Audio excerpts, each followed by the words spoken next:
아이들 부르는 노래, 그리고 이 놀이 가운데 이런 노래와 놀이가 있죠. 나처럼 해봐라 요렇게, 나처럼 해봐라 요렇게, 나처럼 해봐라 요렇게. 끝에가 뭘로 끝나는지 아세요? 아이 참 재미있네 또는 아이 참 재미있다 이렇게 끝납니다. 나처럼 해봐라 이렇게 요렇게, 이게요 노래하고 이게 놀이는 쉽게 할 수 있어요. 그런데 나처럼 예수 믿으십시오, 나같이 예수 믿으면 복 받습니다, 이렇게 말하기는 참 쉽지 않거든요. 그런데 오늘 본문에서 사도 바울이 빌립보 교회 성도들에게 예수님을 본받으라 이렇게 말하지 않고 나를 본받으십시오, 나를 본받으라 명령하고 있습니다. 분명 사도 바울은 빌립보서 2장에서 예수의 마음을 본받으라 라고 말을 했었거든요. 그런데 한 장 넘어가자 나를 본받으라 라고 말하고 있는 걸 보면 그가 분명 뭔가 변했든지 아니면 굉장히 교만해졌든지 아마 이런 것 아닐까 우리는 생각할 수 있습니다. 자, 17절 다 같이 한번 볼까요? 형제들아 너희는 함께 나를 본받으라. 그리고 너희가 우리를 본받은 것처럼 그와 같이 행하는 자들을 눈여겨보라. 빌립보 교인들에게만 나를 본받으라 이렇게 말하지 않았어요. 고린도 교회 성도들에게도 두 번이나, 고린도전서에 보면 두 번이나 나를 본받으라 라고 말하고 있단 말이지요. 고린도전서 4장 16절 한번 보실래요? 우리 다 같이 한번 읽어볼까요? 시작. 그러므로 내가 너희에게 권하노니 너희는 나를 본받는 자가 되라. 사도 바울의 이 말과 태도를 볼 때 사도 바울이 변했구나, 굉장히 교만해졌구나, 야 어떻게 저렇게 독선적일 수가 있을까, 이런 평가를 내릴 수가 있을 겁니다. 하지만 뒤이어서 나오는 고린도전서 11장 1절의 말씀을 다시 한번 읽어보죠. 자, 11장 1절입니다. 시작. 내가 그리스도를 본받는 자가 된 것 같이 너희는 나를 본받는 자가 되라. 이 말은 뭘까요? 내가 예수 그리스도를 어떻게 믿고 있는지를 좀 보면서 나처럼 예수를 믿으십시오. 내가 어떻게 변해왔고 내가 지금 어떻게 예수만 바라보고 살아가고 있는지 여러분들이 똑똑히 보고 있지 않습니까? 내가 예수 그리스도로만 바라보며 이 믿음의 길을 걸어가는 것처럼 여러분들도 그렇게 하셔야 합니다 라고 권면을 합니다. 여러분, 이건 뭐냐면요, 쉽게 표현하자면 빌립보서는요 군대 용어가 많이 나와요. 그래서 제가 오늘도 군대 이야기를 좀 해보려고 합니다. 군대에 가면 참 황당한 게 자대 배치, 이제 내가 2년 또는 2년 넘게 있어야 될 이 원래 이제 생활을 부대로 가면 참 난감할 때가 있어요. 고참들이 막 청소를 하고 있는데 2등병인 또는 1병 이제 짝대기 2개인 저보고 가만히 서 있으래요. 이것처럼 곤욕스러울 때가 없어요. 야 너는 아무것도 하지 마, 너 우리가 어떻게 하는지 보고 있어, 가만히 있어, 잘 봐 그러는 거예요. 그리고 나중에 얼마 시간이 지나면 고참이 이렇게 말합니다. 잘 봤지? 해봐. 보고 따라하라고 하는 거예요. 여러분, 지금 사도 바울은 빌립보 교회 성도들에게 내가 어떻게 신앙생활을 하는지를 보고 따라오십시오. 또 하나는 뭐냐면 이런 거예요. 군대 가면 맨 처음에 배우는 게 뭐냐면 제식 훈련이라는 게 있습니다. 제식 훈련 별거 아니에요. 차렷, 열중샷, 앞으로 나란히, 그리고 또 이런 말도 있죠. 좌로 또는 우로 나란히 서는 것, 이런 것들을 가르친단 말이에요. 그리고 격려하는 것. 그런데 제식 훈련 가운데 이런 게 있습니다. 지휘관들이 100명이나 200명 더 많은 병사들을 모아놓고 한 병사를 이렇게 지목해요. 기준이라고 합니다. 그러면 군대를 다녀오신 최종희 집사님 어떻게 해야 돼요? 제가 지휘관이에요. 기준 그러면 어떻게 해요? 잊어버렸어요. 너무 오래됐어. 오른손을 높이 들며 기준이라고 말합니다. 여러분, 기준은 움직일까요? 안 움직일까요? 절대 움직여서는 안 됩니다. 그러면 우리가 알 수 없는 말로 이렇게 표현을 해요. 오혈 종대로 모여 7열 횡대로 모여 무슨 말인지 몰라서 우왕좌왕합니다. 그런데 항상 하시는 말씀, 지휘관이 기준은 절대 움직여서는 안 된다. 그리고 기준 뒤로 간격을 맞춰서 나란히 반드시 줄을 서기 위해서는 반드시 할 일이 있는데 뭐냐면 앞에 서 있는 사람 뒤통수만 바라보면 된다. 뒤통수를 바라보고 앞에 있는 사람이 안 보이면 줄이 나란하게 정렬된다, 이렇게 가르쳐 줍니다. 지금 사도 바울이 하는 말이 그런 의미입니다. 나를 본받으라 라고 하는 이 말은 나는 세상 끝 바라보지 아니하고 오직 예수님께 모든 시선을 집중하여 주님만 바라보고 살아갑니다. 성도 여러분, 내 뒤를 따라오는 신앙의 후배 여러분, 나의 뒤를 따라 여러분들도 내 뒤통수를 바라보면서 내 앞에 계신 예수님만 바라보고 믿음의 길을 함께 걸어갑시다, 이런 말인 겁니다. 이런 의미라면 사도 바울이 교만해진 거예요? 아니요. 복음의 진수를 빌립보 교회 성도들에게 알려주고 있는 것입니다. 그러면 다시 한번 또 17절 본문의 강조점이 또 두 군데가 있습니다. 형제들아, 너희는 함께 나를 본받으라. 그리고 너희가 우리를 본받은 것처럼 그와 같이 행하는 자들을 눈여겨보라. 빌립보 교회 성도 여러분, 내가 예수님만 바라보고 가는 것처럼 여러분 나와 같이 신앙생활 하십시오. 그리고 주위를 둘러보세요. 주위를 한번 둘러보세요. 지금 주위를 둘러보세요. 옆 사람 쳐다보세요. 네, 옆에 계신 그분이 신앙생활을 아주 잘하고 있다면 그분을 뒤따라서 그분처럼 주님만 바라보고 똑바로 신앙생활 같이 합시다, 이런 말입니다. 그러면 여러분, 이런 교훈을 주면서 사도 바울이 나를 본받으라고 했을 때, 그러면 이제 조금 더 이 축소해서 사도 바울이 우리에게 보여줬던 본이 되는 믿음은 무엇일까? 몇 가지를 좀 살펴보면서 우리가 예수를 본받는 것과 함께 신앙의 선배였던 사도 바울이 우리에게 보여줬던 그 신앙을 본받기 위하여 애쓰기로 결단하는 이 시간 되어지기를 원합니다. 첫 번째, 우리가 애쓰며 본받아야 할 좋은 믿음의 모범 무엇인가 하니요? 첫 번째입니다. 다 같이 읽습니다. 시작. 영적인 겸손함을 본받아야 합니다. 사도 바울은 굉장히 겸손했습니다. 특별히 영적으로 겸손했습니다. 그가 빌립보서 2장에서 이미 교만한 가운데서 서로 갈등하는 성도들에게 이런 말을 했었죠. 남을 나보다 더 귀하게 여기십시오. 이 말은 뭐냐면 스스로 겸손하게 잘 낮추십시오, 이 말입니다. 사도 바울이 그렇게 겸손을 유지했기 때문에 말할 수가 있었겠죠. 겸손하지도 않는 사람들이 성도들에게 말하면서 겸손하십시오라고 그러면 너나 잘해라, 이렇게 말하겠죠. 사도 바울은요, 특별히 이 아들과 같은, 지난주에도 우리가 디모데에서 잠깐 이게 넘어갔는데, 아들과 같은 디모데라고 하는 젊은 목회자에게 편지를 쓸 때 디모데 전서를 보면 이런 말이 있습니다. 여러분, 디모데가 어떤 사람이에요? 2차 전도여행 때 바울이 전도해가지고 사역자로 키워낸 사람 아닙니까? 영적인 아버지예요. 영적인 아버지.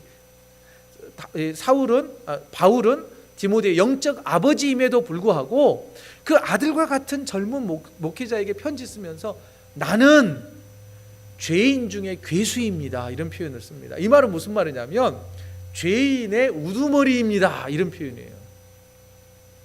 그뿐만 아니라 고린도 교회 성도들에게 편지를 보내면서 또 이런 말을 합니다. 나는 맨 나중에 만삭되지 못하여 난 자와 같은 나에게, 한마디로 칠삭둥이나 팔삭둥이 같은, 그리고 가장 늦게 사도로 부름받은 나에게 주님께서, 부활의 주님께서 나를 만나주셨고 나를 자녀로 불러주셨습니다 라고 표현을 해요. 이어지는 이 고린도전서의 내용을 보면 이렇게 말해요. 제가 한번 읽어드릴 테니까 들어보세요. 나는 사도 중에 가장 작은 자라. 아니요, 사도는요 가장 으뜸인 사도였습니다. 그 어떤 사도보다 훌륭했단 말입니다. 그런데 그 스스로 말하기를 나는 가장 작은 사도래요. 하나님의 교회를 박해했고 사도라 칭함받기를 감당하지 못할 사람입니다. 여러분, 그가 얼마나 겸손했는지를 이 글에서 우리는 찾아볼 수가 있습니다. 그의 고백을 통해서요. 여러분, 사도 바울은요, 실질적으로 보면 내세울 것이 아주 많은, 자랑할 것이 아주 많은 사람이었어요. 빌립보서 오늘 본문에 포함되어 있는 3장 5절부터 6절을 한번 보실래요? 이렇게 기록되어 있어요. 나는 8일 만에 할례를 받고 이스라엘 족속이요 베냐민 지파요 히브리인 중에 히브리인이요 율법으로는 바리새인입니다. 당시 유대인들은 애가 태어나면 8일 만에 남자아이들은 할례를 행했어요. 철저한 유대인이라는 거예요. 자신은 그렇게 키워졌다는 거예요. 우리 가문은 이스라엘 족속일 뿐만 아니라 이스라엘의 초대 왕이었던 사울 왕의 집안이라는 거예요. 그뿐만 아니라 자신은 당대 최고의 학문을 지도했던 가말리엘이라고 하는 이 선생님 밑에서 도제 형식으로 많은 수사학과 철학과 율법을 배웠던 사람이고, 더 나아가 자신은 율법을 가장 잘한다고 하는 바리새인 중에 바리새인이라는 거예요. 그뿐만이 아니에요. 6절을 보시죠. 열심으로는 교회를 박해했고 교회를 박해할 수 있을 만한 그런 권력을 가지고 있었다는 거예요. 그는 공회의 회원이었습니다. 공회의 회원. 그뿐만 아니라 율법의 의로는 흠이 없는 자라. 나는 율법으로 따지자면 흠 잡을 데 없는 완벽한 사람이었다라고 표현합니다. 이처럼 그에게는요, 흠 잡을 데가 없었어요. 게다가 당시 로마가 온 세상을 지배하고 있을 때 그는 로마의 시민권을 가진 사람이었단 말입니다. 얼마든지 그는 교만해질 수 있었어요. 얼마든지 다른 사람보다 뛰어난 사람이었습니다. 충분히 뛰어난 사람이었단 말이죠. 그런 그가 부활하신 주님을 만나고 성령의 감동을 받아 변했습니다. 흠이 없다고 말했던 그가 스스로 나는 죄인입니다. 죄인의 우두머리와 같은 존재이고 나는 가장 작은 자 가운데 하나입니다 라고 겸손의 모습을 보여주고 있다는 것이죠. 여기에서 우리가 하나 짚고 넘어가야 될 건 뭐냐, 사도 바울이 나는 여전히 죄인입니다 라고 할 때 사도 바울이 여전히 계속 죄를 짓고 있다라고 하는 그런 의미가 아니에요. 사도 바울이 말하는 나는 여전히 죄인이고 죄인의 우두머리입니다 라고 말하는 것은 내 스스로는 죄의 문제를 단 하나도 해결할 수 없는 연약한 인간입니다. 오직 주님만이, 하나님의 은혜만이 내 죄의 문제를 해결할 수 있다는 것을 나는 철저히 깨달았습니다. 그 신앙 고백을 하고 있는 것입니다. 사랑하는 성도 여러분, 모든 것을 가졌던 사람이 아주 겸손의 모습을 보이고 있습니다. 무엇보다도 삶의 태도가 겸손한 것도 중요하지만 영적인 자세가 너무나 겸손합니다. 경건합니다. 스스로 나는 날마다 죽습니다. 날마다 죽어야 합니다. 나는 죄인입니다. 주님의 은혜가 아니고서는 단 하루도 살 수 없는 존재가 바로 저입니다 라고 영적으로 겸손했던 사도 바울의 모습을 우리가 본받기를 원합니다. 두 번째입니다. 다 같이 한번 읽어볼까요? 시작. 자, 이제 성화라고 하는 이 단어는 우리가 지지난주에 함께 살펴보았기 때문에 너무 낯설지는 않을 것입니다. 성화, 곧 구별된 삶을 사는 것입니다. 그리스도인으로 구별된 삶을 계속 살아내야 한다는 것이에요. 자, 14절을 한번 보시죠. 사도 바울은 이렇게 말합니다. 표대를 향하여 그리스도 예수 안에서 하나님이 위에서 부르신 부름의 상을 위하여 달려가노라. 여러분, 이 말은요, 아주 간단하게 표현하면 나의 믿음의 길은 끝나지 않았습니다. 나는 여전히 믿음의 길을 걸어가고 있습니다. 여전히 쉬지 않고 달려가야 할 인생입니다 라고 하는 표현입니다. 그런데 당시 사람들은요, 구원에 대해서 오해하는 사람들이 있었어요. 율법주의자들은 많은 선행을 행하면 구원을 받고 하나님의 나라 천국에 간다 이렇게 생각하는 사람이 있었던 반면에 영지주의라고 하는 이단들은 육체는 악하고 정신은 선하다라고 생각을 했습니다. 그래서 이미 구원을 한번 얻으면 육체로 짓는 어떤 죄도 구원받는 데에는 영향을 미치지 못한다라고 생각을 했기 때문에 극단적 쾌락주의에 빠졌고 육체로 죄를 범하는 일들이 굉장히 많았습니다. 그런 사람들을 사도 바울은 이 빌립보서 3장 서두에서는 개라고 표현합니다. 들깨떼와 같다라고 표현해요. 그리고 오늘 본문에서도 그런 사람들은 부끄러움에 빠질 것이고 멸망할 거라고 이렇게 표현을 합니다. 심판받을 거다라고 말하고 있어요. 사랑하는 성도 여러분, 사도 바울은요 14절을 통하여서 우리에게 말해주고 있습니다. 사도 바울은 구원의 최정점에 있는 사람 아닙니까? 믿음의 최정점에 있는 사람이었어요. 가장 영적인 것들을 많이 체험했던 사람이고 죽어가는 사람도 기도로 살리는 사람이었어요. 그럼에도 불구하고 자신은 여전히 뛰어가는 그런 운동선수와 같습니다. 나는 내 믿음의 길은 여전히 아직 끝나지 않았습니다. 더 많이 배워야 하고 더 많이 기도해야 하고 더 많이 묵상해야 한다는 것을 저는 깨닫고 있습니다 라고 고백하고 있더라는 것이죠.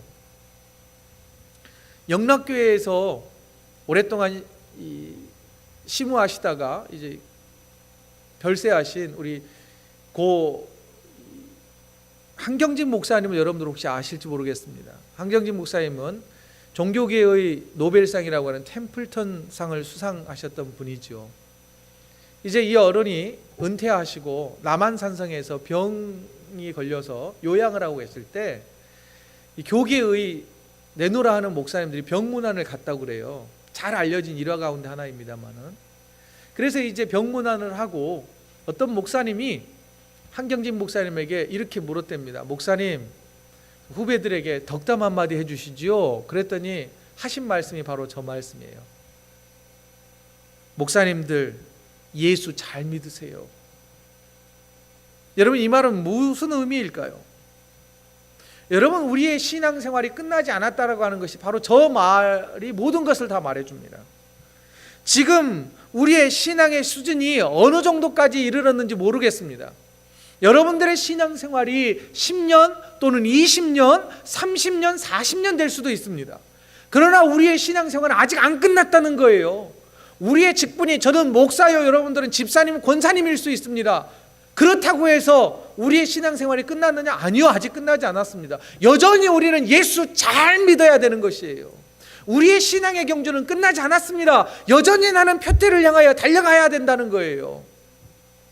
그래서 16절 이렇게 권면을 했습니다. 다 같이 읽겠습니다. 시작.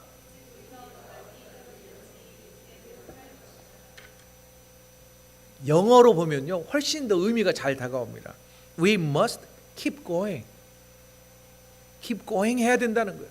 계속 예수를 믿기 위하여 몸부림쳐야 한다는 거예요. 신앙의 길을 걸어가기 위하여 다른 데 바라보지 아니하고 예수님만 바라보고 그 길을 끝까지 걸어가야 한다는 거예요. 사도 바울이 그랬어요. 사도 바울이. 저와 여러분들도 사도 바울의 그 신앙의 모범을 뒤따를 수 있기를 간절히 소망해 봅니다. 혹시 여러분들 가운데 잠시 숨고르기를 하기 위해서 멈추어 있는 분들도 있을 수 있어요. 또는 주변에 보면 신앙생활을 잠시 쉬는 분들도 있어요. 그러나 여러분, 언제까지 쉴 수는 없잖아요. 완전히 쉬어버리면 어떻게 돼요? 경계에서 완전히 쉬어버리면 실격이에요. 실격. 믿음도 실격당하지 않기로 원합니다. 조금 늦게 가더라도 완주할 수 있는, 표대를 향하여 끝까지 달려가는 저와 여러분이 되시기를 간절히 축원드립니다. 마지막 세 번째네요. 다 같이 한번 읽습니다. 시작. 하나님 나라의 시민권자답게 사는 것을 본받아야 합니다. 이미 빌립보서 처음 시작할 때 빌립보라고 하는 이 지역이 로마의 퇴역 군인들이 이쪽으로 대거 이주해서 제2의 로마시라고 불릴 만큼 로마적인 도시로 의도적으로 황제가 조성한 도시가 빌립보라고 말씀을 드렸지요. 그들에게는 로마 시민권이 주어졌고 여러 세금 혜택과 많은 권리가 주어졌습니다. 그로 인하여서 그들은 황제에게 충성 맹세를 했고요. 자신들이 로마 시민이라고 하는 이 자부심이 아주 대단했던 사람들이 빌립보 사람들이었습니다. 여러분, 그런 빌립보 사람들에게 사도 바울은 이렇게 권면합니다. 20절이에요. 20절 같이 읽습니다. 시작. 그러나 우리의 시민권은 하늘에 있는지라 거기로부터 구원하는 자 곧 주 예수 그리스도를 기다리노니. 사랑하는 성도 여러분, 빌립보 교회 성도 여러분, 여러분들이 로마 시민권을 가졌다고 해서 기뻐하십시오. 아주 귀한 것입니다. 그러나 그보다 더 귀한 것이 더 기뻐해야 할 것은 여러분들이 하나님 나라의 시민이 되었다고 하는 사실을 여러분 항상 기억하십시오 라고 하는 권면입니다. 사도 바울의 이 권면은요, 이민자로 살아가는 저와 여러분들은 아주 피부적으로 잘 이해할 수 있지 않습니까? 이민자로 살아가는 저와 여러분들에게 비자와 영주권 그리고 시민권의 문제는요, 굉장히 중요한 이슈 아니겠습니까? 그 가치는요, 설명 안 드려도 우리는 너무나 피부적으로 잘 느끼면서 살아갑니다. 자, 여러분, 그 영주권 받고 나면 그렇게 좋은데, 또 시민권, 또 바라던 어떤 비자나 어떤 행정상의 문제가 딱 하나만 해결돼도 그렇게 좋은데, 주님께서는 사도 바울을 통하여 우리에게 이렇게 말씀합니다. 그것 좋지? 하나님 나라 시민 되었다는 것은 더 좋은 거야. 그런데 왜 몰라? 그거 가치 없는 것처럼 여기지 말고 엄청난 가치, 예수 그리스도가 피 흘려 죽으심으로 너희에게 허락되어진 시민권이라고 하는 것을 감사해야 된다라고 우리에게 가르쳐주고 있습니다. 사도 바울은요, 이 하늘나라 시민권의 가치를 깨닫고 나서 이렇게 고백을 합니다. 빌립보서 3장 8절이에요.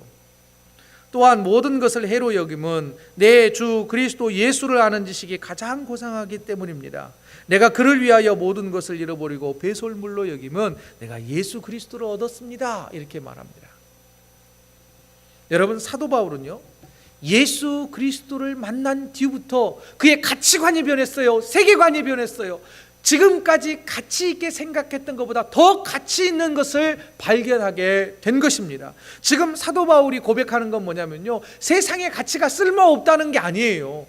가치 있지요. 여러분, 영주권 얼마나 가치 있습니까? 시민권 얼마나 가치 있어요. 여러분, 돈 얼마나 가치 있는 거예요. 그러나 사도 바울은 뭐라 그러냐면 새로운 가치를 발견했대요. 그보다 더 나은 가치를 발견했다는 거예요. 여러분, 간혹 이 병문안을 가서 신방을 할 때가 참 많이 있었습니다. 한국에 있을 때는 암병동에 가거나 아니면 중환자실에 가서 신방을 하다 보면 많은 성도님들이 저에게 이런 말을 하시더라고요.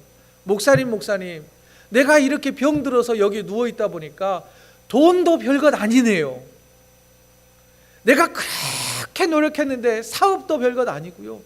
내가 학위를 따려고, 박사학위 따려고 그렇게 머리 싸매면서 공부했는데 그 학위도 별것 아닌 것처럼 느껴집니다. 이제서야 깨달았습니다. 건강 잃고 나니까 세상에 귀한 것이 바로 건강이라고 하는 것을 깨달았습니다. 여러분, 박사학위가 의미 없다는 거예요? 돈이 무가치하다는 의미입니까? 아니요, 충분히 가치 있습니다. 그러나 더 귀한 가치를 발견했다는 거예요. 그게 바로 건강이라고 수많은 성도들이 저에게 많이 신앙 고백했던 것을 저는 기억합니다. 여러분, 사도 바울의 고백이 그런 거예요. 세상의 시민권 갖고 자신의 학문과 여러 배경 아주 좋지만 그것보다 더 좋은 것이 하나님 나라 시민 되었다는 것이다. 그러면서 사도 바울은요, 굉장히 과격한 말을 씁니다. 세상의 것, 지금까지 내가 귀하다고 생각했던 것은 내가 되돌아서 생각해 보니까 그것은 은과 같다, 이렇게 표현해요. 배설물과 같다라고 표현을 한단 말이죠. 사랑하는 성도 여러분, 말씀을 좀 정리해 보겠습니다. 말씀을 정리할 때 여러분들에게 하늘 소망이라고 하는 이 복음성가 CCM 가사를 좀 소개해 드리려고 합니다. 저와 여러분들은 지금 가사처럼 나 지금은 비록 땅을 버타며 살지라도 이 세상 가치를 쫓아 살고는 있지만 내 영혼은 저 하늘을 디디며 사네. 내 주님 계신 눈물 없는 곳 저 하늘에 숨겨둔 내 소망이 있네. 이 땅의 소망을 두고 사는 게 아니라 우리는 하늘 소망을 가지고 살아야 된다는 거지요.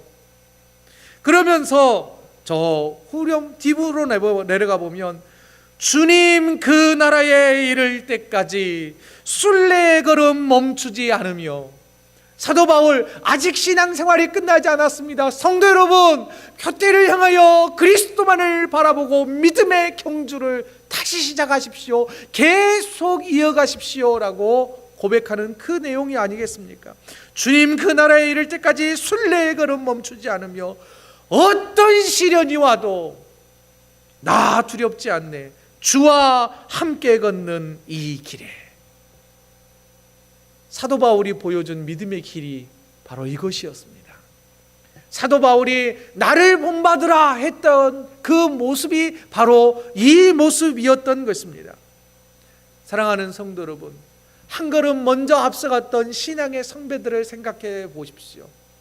더 나아가 그들의 믿음의 족적을 따라 우리가 이만큼 걸어왔다면 이제는 뒤를 한번 돌아보십시오. 저와 여러분들을 바라보면서 뒤따라 걸음걸이하고 있고 뒤따라 달려오고 있는 신앙의 후배들과 우리의 자녀들이 지금 우리를 바라보고 있습니다. 나를 본받으라, 감히 우리가 말할 수 있을까요? 주님을 바라보자, 이렇게 말하며 함께 뛰어가는 저와 여러분 되어지기를 원합니다. 나처럼 해봐라, 이렇게. 아이 참 뭐라고요? 네? 재밌대요, 기쁘대요, 행복하대요. 주님 바라보며 오직 십자가의 길을 걸어가는 사도 바울은 나처럼 해봐라, 그러면 기쁨이 회복될 거다, 참된 행복을 얻게 될 거다. 빌립보서의 가장 큰 주제는 기쁨이에요. 고난 가운데서도 기쁨이요, 절망 가운데서도 기쁨이 회복될 거다. 사도 바울을 통하여 주님이 우리에게 주시는 메시지입니다. 새로운 한 주간 동안 우리도 주님만 바라보며 살기 위해 애쓰는 저와 여러분 되어지기를 주의 이름으로 축원드립니다. 기도하겠습니다.